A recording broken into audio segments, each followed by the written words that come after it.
ધર્મેશ ગમારાના આરોપીઓના ઘરના આજુબાજુના જો ગેરકાયદેસર દબાણ છે એ ચીફ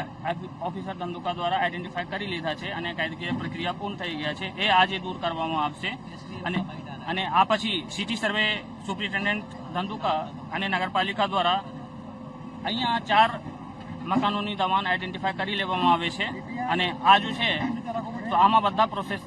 પૂર્ણ થઈ ગયા છે અને કોર્ટના જો પ્રક્રિયા હતા આ પણ પૂર્ણ થઈ ગયા છે. તો આ અહીંયા આજ દૂર કરવામાં આવશે અને આ પછી ધંધુકા રેલવે સ્ટેશનથી ધંધુકા 4 રસ્તા સુધીના સ્ટેટ હાઈવેના મધ્યબિંદુથી 10 થી 12 મીટરના જો દબાણ છે આ દૂર કરવામાં આવશે અને આ પછી યુજીવીસીએલ ધંધુકા દ્વારા ગુનાહિત ઇતિહાસ ધરાવતા લોકોના ઘરે જો વીજ કનેક્શન હતા, ગેરકાયદેસર વીજ કનેક્શન હતા,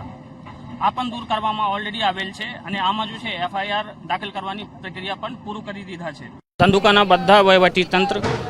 રેવન્યુ,